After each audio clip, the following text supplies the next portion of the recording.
Will the Star Trek Pendulum save Section 31? Bear with me. Today on episode 398, can you believe it, of Trekland Tuesdays Live with me, Dr. Trek, Larry Nemecek, coming at you here from the heart of Trekland HQ. And yes, the home of Trekland Treks for your own unique customized away mission led by Dr. Trek. A day tour you'll never forget, an away mission experience that will live for a lifetime. Oh, yes. Here for some sanity, clarity, and a bigger picture this Tuesday in all things Star Trek. Look, we're having a lot of fun. Portales. Yes, I have a guest for a week from tomorrow night. It's somebody I've been chasing for years. I can't wait to have them with us. The Trek Files is out. We are wrapping up. We're heading into the home stretch of our 13th season. So, on some fronts, depending on the format of what we're doing here in Trekland, it's not hard. There's plenty of Trek to do and talk about from a historical perspective, from a production perspective, backstage, what I love. It's only this whole current events thing that's been a little skimpy lately. Now, Into the Breach, thankfully, for Star Trek stepped FanFest, right?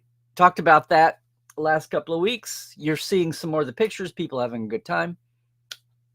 And hey, I want to remind anybody, if you are still, there's 2 more weekends to go. There's tickets available, but if you're coming in from out of state, from around the country, and you want to make more of a week of your FanFest time, it's not too late to grab a Trekland Treks with me. I've had a couple of people do that already. In fact, the next 2 Thursdays, we're going to be doing tours with folks who are also in town and taking in the FanFest. Just throwing it out there. But thank you, FanFest, for giving us something to peg a little bit of news to while we're waiting on Strange New Worlds, Season 3 to get out. But I had an interesting mini conversation. Well, this started, I feel bad for one thing. My show here about this, the Tuesdays Live about FanFest, talked about, it was almost handled on the side because they didn't promote it. They didn't ballyhoo it. I couldn't figure out exactly what the purpose was aside from just making sure that there were some hashtag names in Trek World when they brought in some of our Trek families, a lot of the actors. And I noticed that the amount of people who were guests, the amount of actors who were guests from across the franchise seemed to grow with me. Because one thing, the red carpet was kept to the side from even our late press check-in. I didn't sign up to do that. I had understood it was going to be downplayed. Well, it wasn't downplayed by the number of folks. There were 8 or 10 actors, but it was downplayed from, it wasn't part of the proceeding. It was kind of interesting. And I did happen to be over by Star Trek Red Alert, the actual event space, when they shut down for a moment and brought all the A-listers through, which was cool. That's great. And that was really the first time I realized who all had been there. That's what I'm saying. It really wasn't integrated with the park goers experience. It wasn't like a bonus for being there on opening night for anybody who was a ticket buyer. And that's fine. That's not the end of the world. That's not really a critique. It's just stating fact. But what I didn't realize at the time until I started seeing some of the photos posted, that Paramount was doing a good job of doing future promotion. And I feel badly about this because last week I said a couple of people from Starfleet Academy. And you know that phrase, say their names. Yes. So Bella Shepard and Carice Brooks, I should say, were both from the Academy cast. They're in the actual cadets of the cast. So not the Holly Hunters, not the Paul Giamattis, not the Bob Picardos, or even the Mary Wisemans or Admiral Vance. No, they were the 6 or 8 who are the actual cadets who are going to be the featured young people of the show. And they were wearing those Starfleet Academy letter jackets, the maroon that you've seen in pictures. They've done selfies with, they've done social posts. And they did their own social posts. Everybody was enjoying being there. All good. But I was thinking at the time when I saw that, wow, good on Paramount. No one even knows who they are yet. I mean, they've been announced. Their characters have not been announced, but the casting announcement has been out there. So it's not like they're complete, but they're not familiar faces yet. Their moms are very proud of them, but to us. And so I did not mean to blur that over last week. Didn't mean to diss it. To credit You don't see it mentioned a lot anywhere. Oh, there's LeVar's picture. Oh, there's Tawny and Eugene. Oh, there's Will and Ed. There's them. But Bella, of course, these are young Star Trek actors. These are new to Star Trek actors. They're right in the middle. That was their first time to step out. That was their first time to rep Star Trek beyond the bounds of the studio and take their super secret selfies that had to be cleared by promotion, right, to get out. And so I knew it was a big night for them. I wish they could have I'm sure it was a kick. I'm sure they'll never forget it. But I wish it could have been enhanced even a little more than what their experience was for it. Because I don't think the whole entire cast, the guest cast was announced and enhanced and utilized enough. Maybe that'll change next year. Hopefully the whole thing will be back next year. FanFest. Hopefully Star Trek will be a part of it and we can build on this. They can build on this. It was certainly an oasis in a desert for starving Star Trek people, just wanting something to do, wanting something to get excited about. And for all the people that stepped up, as I said, whether they were Vegas veterans with the memories or Vegas regretters or totally oblivious to the experience, late great experience in Vegas, I think everybody had a good time. But, I had a secondary wave. We had a long conversation on Portal 47 Ask Dr. Trek Roundtable last week for the Portales. And I just have had, ever since FanFest nights, I've just had waves and waves of analysis, of awareness, of points that popped up, just implications that have come to me about, reflecting on the experience and it closing down and what some of the issues were then and where Star Trek is versus then as a franchise. We've had 5 series coming and going, but they're all short seasons. What's really resonating with people?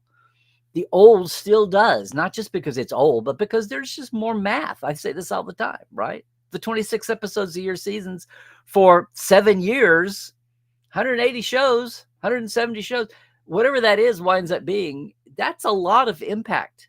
It's not just your heart, it's math.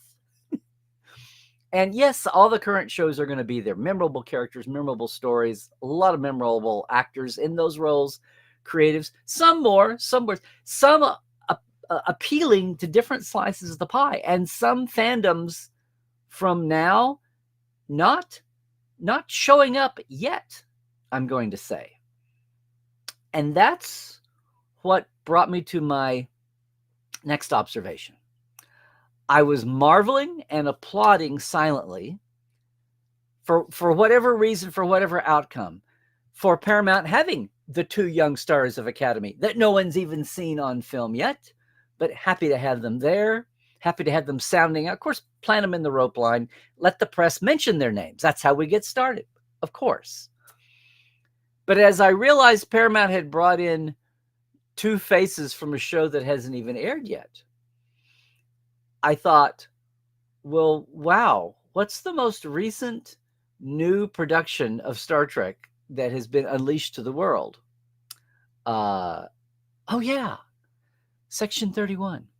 And with that thought, I wondered, wow, that was a corporate decision, I guess, unless they went down the cast list and no one wanted to do it. That would be the only other, but was no one even considered from Section 31? Now, I'm not surprised if they weren't. Was there anyone there from Enterprise? I don't think so, right? It's not a given. It's not like the old days when you wanted to have someone from every show, because now there's 47 different series. Okay. But when you think about promotion and plopping people in front of the media and the press and getting them eyeball, sure, the people who haven't even been out yet and will be months away from that premiere, that's cool. That's cool. It's a little reminder. But nothing from 31. Now, is that entirely surprising? No, given the critical and fan reaction to 31 on the whole, right? But it made me think, has Section 31 been consigned to the crazy aunt's room in the attic of Star Trek? Has Section 31 already been locked in a box and stuck away in the basement, never to be looked at again until the great-grandkids find it and wonder what's going on?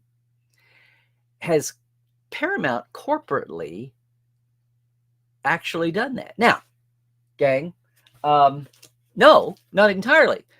The DVD is out May 29th. The DVD Blu-ray Steelbook is out. We will have an unboxing coming up.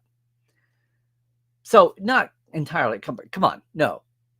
This is not your Coyote Acme movie put away, Roadrunner put away in a box for tax reasons, no. But in a practical way, is Section 31, has it been erased from the corporate memory sphere already? Because that's what they think it's too hot to touch, the bad way? Is it like the Aquiel of series now? Don't ever bring that up again, was what the writers thought anyway, of their own creation. Is that really where we are? Because I started thinking, I can't believe that. It's, for one thing, Section 31 was a product of its time. And I don't so much mean of 2020 through 2025, but I mean of where it fell in the Star Trek unreeling. A lot of disappointments with it. We won't get that. But I got into thank you, John X, longtime viewer of TTL and provider of stats, who pointed out that the DVD dropped on the 29th. And as late as last Saturday, what was this? It was still, was it going into the weekend? Yeah. It was number 10 on the Amazon top DVD sellers just on Saturday. So just a few days after release. 5 days after release, still going strong. Now it may have dropped since then. It's been a whole nother week. But it made me think, number one, every once in a while, I see someone stick up for Section 31, just in random comments on the socials. Maybe even the night of FanFest was the last time I was interacting with a lot of fans. Maybe even some it's not so bad comments from 31. And I'll just name names here. John X and our thread, he's a fan.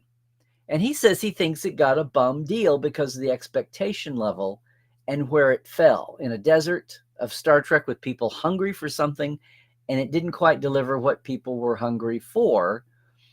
And had it dropped in the middle of the rage of Star Treks coming constantly, when we had fresh Trek every week almost, that it might have been looked at as more of a flavor of the week, the way we finally came to see the buffet of Star Trek.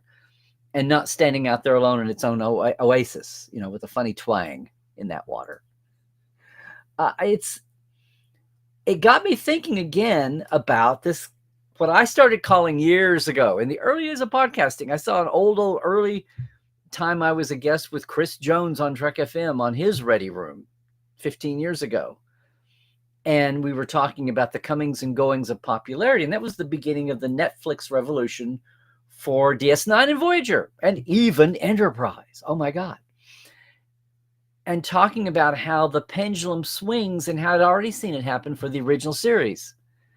How the original series created the Star Trek phenomenon, created modern fandom, wrote the book, broke the mold, gave us media fandom that's now Comic-Con culture, away from standard lit sci-fi cons, which is what the paradigm had been, because there was nothing on screen worth being a fan of, unless it was a random one-off that you celebrated, but you sure didn't start a whole new division of genre fandom over it. There was nothing to demand it until Star Trek. Okay. But then what happens? Next Generation finally comes along. It blows up a whole new generation. The original series folks are gradually aging. They're all still with us at that time still. And it got to be sad. It got to be sad. The not Shatner and Nimoy actors in the cast, the convention bookings dried up. The paradigm was, the business model was shifting too. But of all people, the guy who founded the old slanted fedora cons brought back the Fab Four tour and brought Jimmy and Nichelle and Walter and George out as a group and kind of revitalized that. But up and through those years, the original series, by the heights of Next Gen days, were being looked at as old, because it was still a black and white. You had Next Gen and you had the original series, right? It was still a binary thing, and it was very easy. Who's better, Kirk or Picard? I mean, you were in those kind of things, those kind of situations and dynamics, right? It's quaint now to think about with all that we have, all the captains, all the chief engineers, all the doctors, all the theme songs, all the hero ships.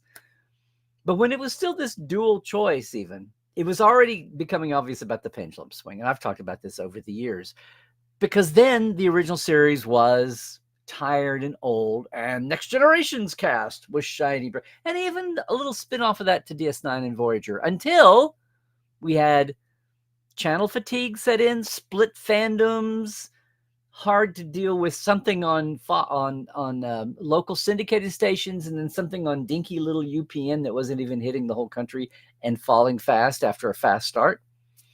And then poor Enterprise trying all on its own, and the last TNG, And in the middle of that, what can I say? Malaise at the time.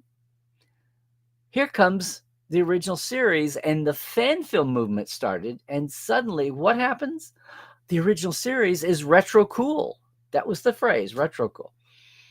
And I just remember thinking, wow, 6 years ago, you couldn't spit to have anybody talk about the original series. It was so old and antiquated and outdated. And I'm talking about before it was remastered. In fact, this whole movement, and then JJ picking the Kirk Spock era for his alternate universe movie, all of that kickstarted the demand for new syndicated upgrades to compete with HD TV and upgraded visual effects. And that's what kickstarted the remastered movement. It was a cause. It was a symptom, not a cause. So the pendulum swung over here for the original series and back. And meanwhile, a few years go by. DS9 now is everybody's, oh my God, the show we didn't know we loved. And it's the show that stood the test of time the best. And it's so contemporary and streaming, and it's serialized. And attitudes changed, times changed, cultures changed, technology delivery changed. And it's inevitable. It's just amazing that Star Trek is one of the rare things that's been around long enough for you to see, to track this, right? So these are all topics we've talked about off and on over the years, to the point where even Next Generation, for a lot of people now, is slow. And if you didn't grow up with it week to week and you just see it now, of course people love it. That's not going to go away for a while. But there's already a growth of people. Don't boo them. It's just they can't help it. They didn't have the rapture of the sentimentality, the rose-colored glasses of week-to-week viewing and watching it on spool, or even the first generation in reruns or daily strips or whatever. And it seems a little slow-moving and quaint now. And these are the people who call the Next Generation slow-moving and quaint. And oh my God, they run screaming from the room if you try to show those people the original series. My point here is, I think the more years you put on this body of yours, the more you understand all the eras. You understand what's not just of the now in all ways, right? All kinds of culture, movies, politics, history, hopefully. You travel, you get to see cultures, you understand different ways and things, and that's fine. But it bears home this notion of the Star Trek. There's a pendulum for everything. But, our focus here is Star Trek. And one decade's old and tired is the next decade's, retro cool. And back and forth and back and forth. Or at one point, DS9 was just, it was so boring because it didn't go anywhere, and etc. It was just TNG light. They didn't have any, they fixed some of those things along the way. They altered some of those things along the way. Voyager was always the series that started off with great potential and then got watered down and had some great characters, but just never got to live up to its potential. Now people worship Voyager, and that's cool. That's fine. The strengths of Voyager outweighed the shortcomings of it to me. And poor Enterprise was so thin. I was thrilled with the format. The rest of the world wasn't, apparently.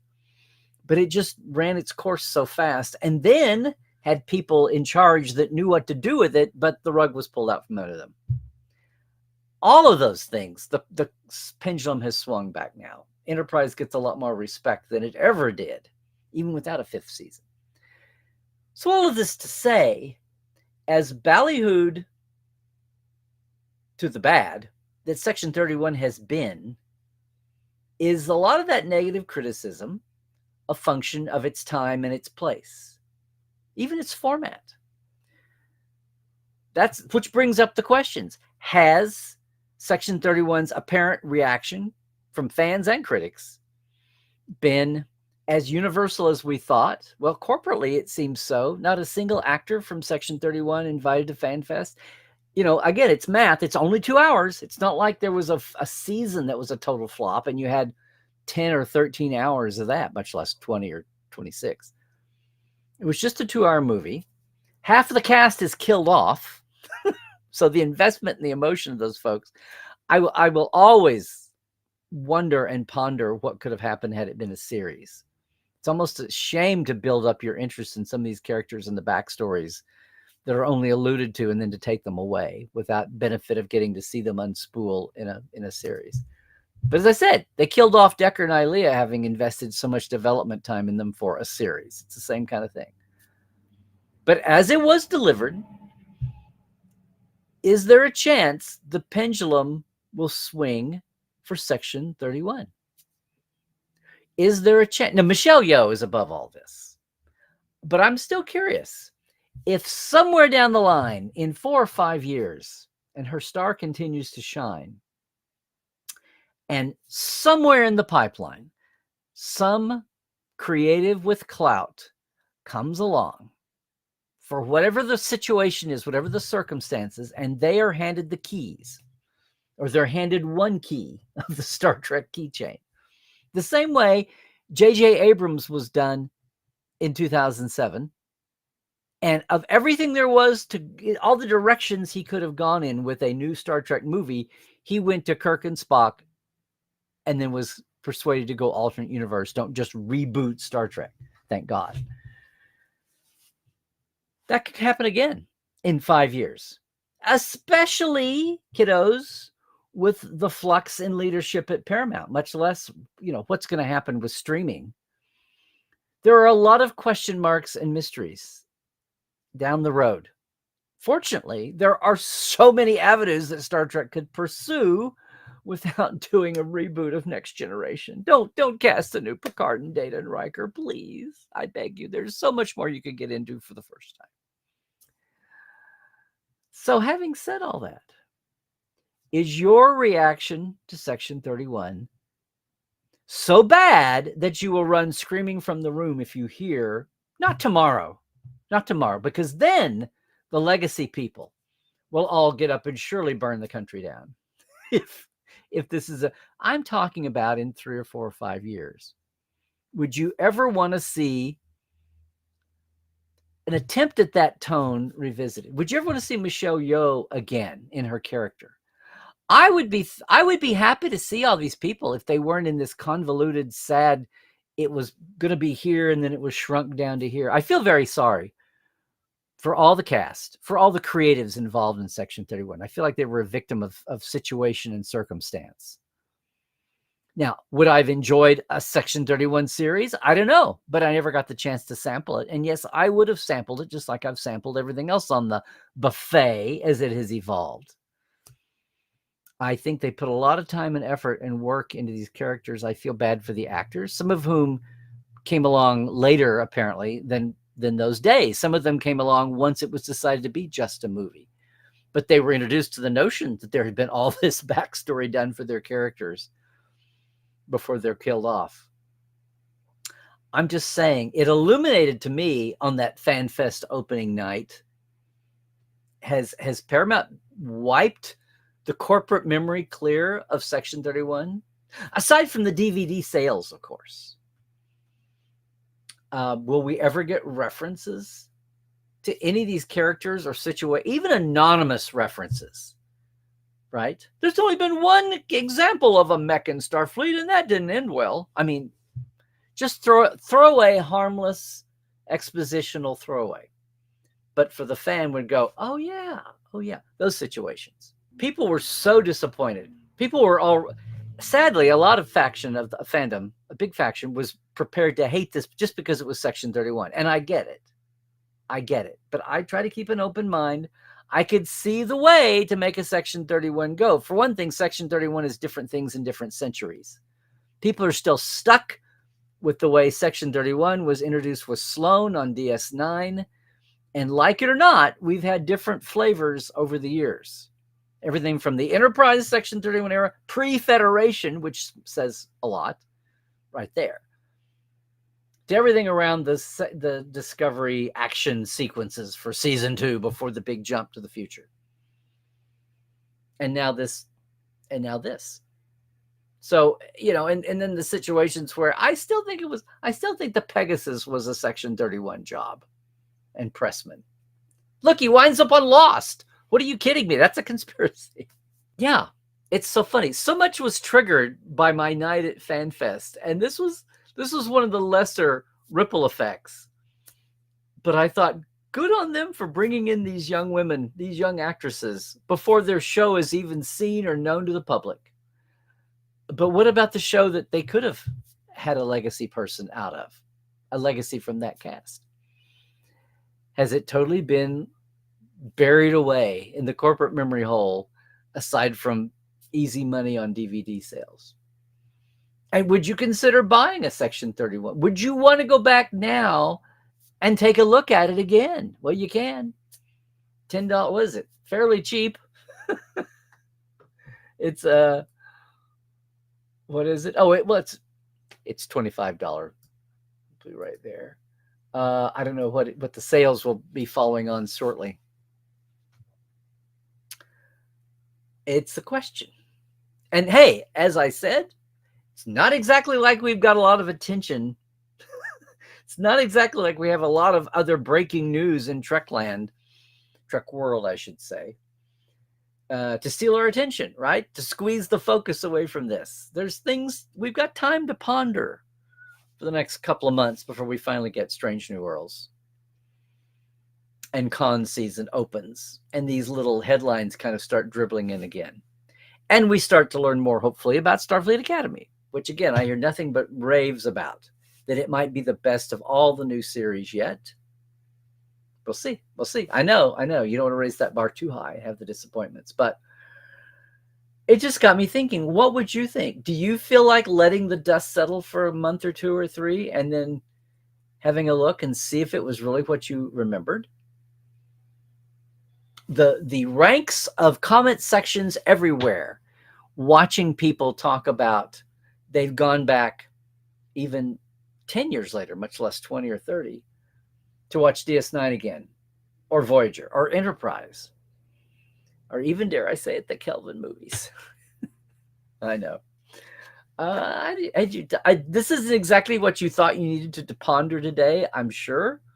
Again, have I ever seen anything tucked away so quickly as Section 31 on the corporate level?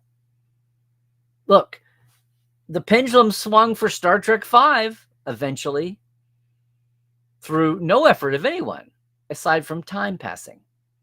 The pendulum has swung big time for the motion picture, but that just meant fixing it.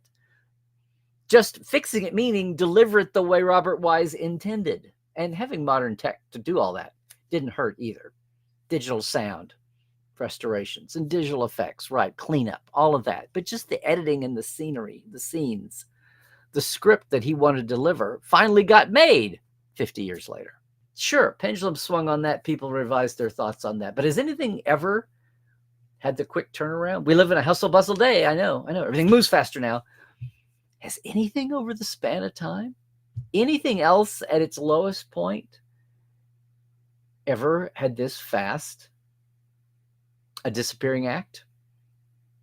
And do you think that will last? Or is there hope for poor Section 31 as delivered, as given to the world, all the inherent choices and compromises and flaws of its long, sad process of blowing up to a series, then being crammed back into a 2-hour movie, going through at least one creative team being ejected and for the movie time.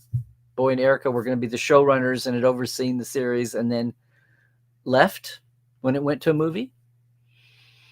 We're gone one way or the other. It's going to be one of those stories. It's whatever you thought of the product. It's going to be one of the Star Trek stories. It's going to be fascinating. Just as fascinating as watching the original first couple of years tumultuous development for Discovery unpacking.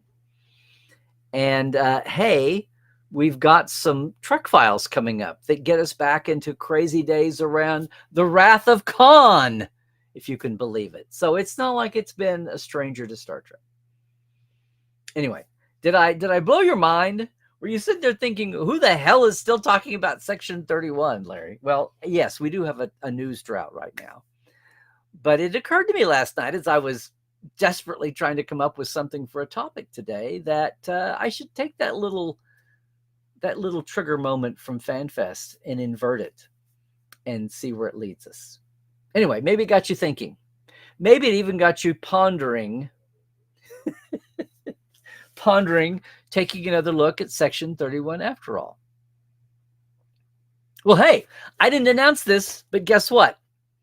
Let's do an unboxing for you know what. Yes, Section 31 went on sale April 29th. Let's do it right here. We'll do it live. Well, what's in the box? Oh, look, it's a Section 31. Now, I have had independent reports that the bonus features for this are really excellent. And if you think about it, Section 31 started with such promise, such anticipation, so many expectations, so many plans. It's interesting. Was it the shrinking? Was it the strike? Was it no, this was announced before the strikes. Was it the shrinking, evolving, rapidly changing streaming environment, right? The pressure cooker for streaming. Maybe Netflix didn't have the magic Bible. Maybe the emperor had no clothes after all. Now, it's a 2-hour movie and over 1 hour of bonus features. Yeah. Alpha Squad, which is about the cast. Stunt Squad. For better or for worse, it was Michelle Yeoh, so you had to have stunt pieces, right? Gear Squad, George Yu, and of course, a gag reel. Again, this is on sale. This was the Blu-ray or the DVD here. Oh, it is. I just realized it is. I have a steelbook over here. At some point down the line, we'll give that away if anybody wants to admit that they would like that. Not today, but we'll announce it in the future. Again, I think the attitudes about Section 31 are going to leaven out a little bit. And I think combined with people's attitudes now about not trusting the streaming channels, not trusting the property makers when you actually like a property, but now it's not about the making and the creation. It's about just access and the distribution and people being upset, disgusted, or just very wary of the future of what's going to happen to streaming and who's going to be making the choices about what you see and where and when. And I'm looking at you, people who have the contracts for the Star Trek movies, jerking them around all over the place. People like to have some satisfaction, some security, knowing that they can get to what they want to get to in the future. And I'm just going to say this. The world still needs Section 31. The world, Star Trek world, is going to need Section 31. It was a bold, risky move. I think budget and timing were as much a limiting factor as anything. But there was money spent. The extra scenes around the bar, some of the locations. I did a second opinion. If you're not familiar with my reaction show series that we've done for the last 2 or 3 years, 2 or 3 days after everybody does their hot takes, I come out with Dr. Trek's second opinion. It's here on the channel. Go check them out. And yeah, I did a second opinion for Section 31 too. So I've said it all there. I don't think any Star Trek deserves to be shunned. I think time passing and the old Star Trek pendulum and just the shifting world, which is part of the variables involved in what I call the pendulum, right? Our perspective, the world's perspective, shifts the way we look at media, the way we look at Star Trek, the way we consume it. I can't wait to look at this with fresh eyes again. I know, after 2 months, but to have it around to revisit it, just the same way people revisited, if they'd never even seen it before, DS9, but in a streaming, in a binge watchable way. Totally changed the dynamic of how people perceive DS9. Yeah. Even the animated series. So it's out now. Everybody's got it. Watch for the specials.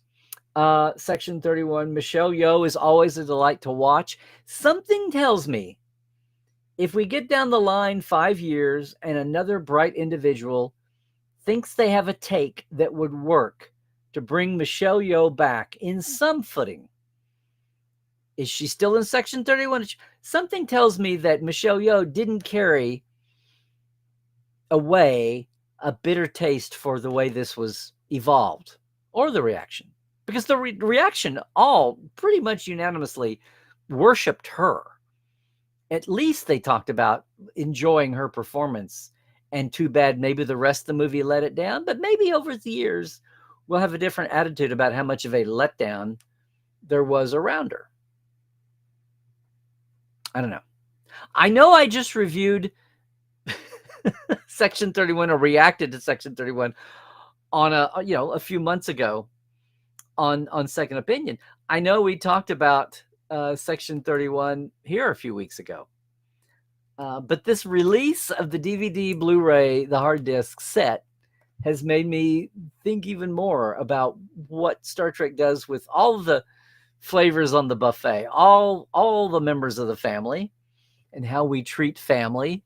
And if we look at our family members differently as time goes by. Anyway, maybe it happens. Maybe it happens. And of course, I'm going to be curious to see here what everybody has to say in the chat today. Really, Larry? Section 31? Really? You're going to go back there? I thought it was, on the occasion of the DVD being out, but also, as I said, having a few thoughts coming out of FanFest nights and what Paramount corporately, because FanFest didn't request people. It was like, hey, let's have an opening night thing, have a red carpet. Who can we get? And it was just interesting. It was just interesting. Anyway, that's it for today, gang. Thank you for the surprise unboxing and sitting through that. I can't wait to see what I've stirred up in the comments. Maybe we'll see. But before we go here, if you're watching us later on, especially, I got to do my shout outs. I got to do my shout outs for the TTLers. Okay. So yes, this is my Patreon folk. And thank you.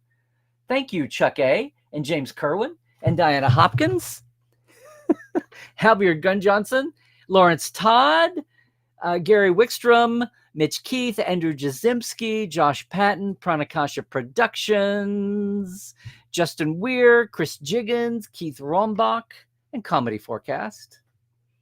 And also my live wires, who I hope were all surprised to finally get access to a whole bunch of Portal 47 early days. Well, not they're early days, but they're evergreen, I say.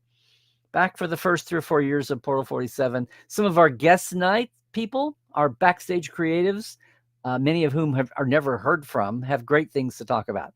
But thank you to all my live wires there, Jesse at Crusher Convo, and Chris Garris, and Robert McLean, Byron Bailey, J.R. Poole, Gary Williams, James Durovich, Dave Gregory, Dan Leckie, and Casey Shafsky. Thanks so much, all of my Patreon folk. And if you're curious what I'm talking about, it's $5 or $10 or your own amount. More than that, at patreon.com/Trekland Live. I really appreciate the support.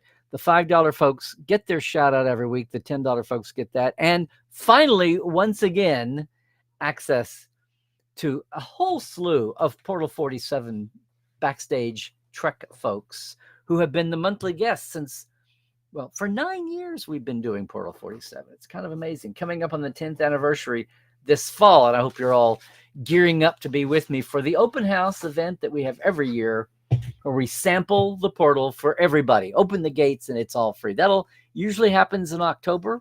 We'll see what it happens. I've got some ideas for our big open house guest. What was it? Last year we had the Hageman brothers. Yeah. Nick Meyer before that. Mike McMahon over the years, of some of the newer folks, but sure, Mike Westmore, who's been, the very first open house was Robert Butler, who has the late, great Bob Butler now, but who directed The Cage. So still within the 50th anniversary year in 2016, after the first anniversary, the first complete year of Portal 47, the guy who directed the very first Star Trek. And so, anyway, I hope you're excited about that. But what I also hope you're excited about is coming and taking a Trekland trek with me. We've had this really weird late spring. It's been cool, but it's supposed to be warm on Thursday when my next tour of the year is happening. And folks are in town for the Fan Fest nights. If you're coming, it's not too late to set something up with me. If you're here for a few days and looking for some LA fun, why not extend your Star Trek, right? And do a Trekland Treks with me. Just check out my page, LarryNemecek.com, or you can go to TreklandTreks.com. Either one will get you there. And yell at me quick. We can still do it. Of course, it is Tuesday, and it's another day for the Trek Files, my Roddenberry podcast, at thetrekfiles.com, which takes you into our page on Memory Alpha, where you can access the whole dang 13 seasons so far. We're over midway through season 13. Today's episode is up. It's one we just recorded recently with the great Ben Robinson, who's back, who was, at Eagle Moss and now at Master Replicas. We have a lot of fun with Matt Jeffrey's original bridge design, and some sketches is our file of the week. So you want to check that out too. Here's the thing. We've got a new system set up. If you want to talk about the Trek Files with other Trekophiles spelled with an F, we've got a way to do it now. Every other Monday on the Roddenberry Discord, we have a Trek Files board that I get onto, and we have Trekophiles Tonight every other Monday at 4 Pacific. The way you access that is you join the Roddenberry Patreon. Different than mine. The Roddenberry Patreon, you can get in for $1 a month, and you get access to all the other Roddenberry shows, as well as the Trekophiles and their audiences and the fandoms and all the fun stuff. Some people have live shows that aren't attached even to a Roddenberry podcast. They've just made up all in the Trek realm or Trek adjacent. It's a lot of fun. Thank you for being part of my Patreon or considering it. I'm also saying that for $1 a month, you can be in the Roddenberry Patreon and get access to the Trek Files Discord channel and our live show there every other Monday, which won't be next Monday. It'll be, it will be next Monday.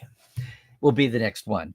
Gang, that's it. So much is happening in Trekland. It's been a downtime, but I'm thankful for all of this. The summer cons are coming up. We'll see where that takes us to. But hey, in the meantime, you can catch me on Twitter, Blue Sky at LarryNemecek.com. Of course, Trekland is on Facebook, it's on Instagram, and it's here on YouTube if you're watching on YouTube. Please like and subscribe and ring the bell and do all the things. Portal 47, no excuse for the post-con blues because it's a mini-con all year long, no matter where your center seat is. Portal 47 is for all the backstage fans of Star Trek who have no idea how much Star Trek they still have no idea about. And it's been a pleasure to be doing it now, coming up on 10 years. Who can believe that one? We were Zooming way before the pandemic, kids, and having a lot of fun doing it, bringing those folks and voices and each other's voices and my archives out to fans. That's going to do it. If you're watching us later, I'm signing off. If you're watching us live, stay with me. We'll be right back. But if you are leaving us right now, please, please, please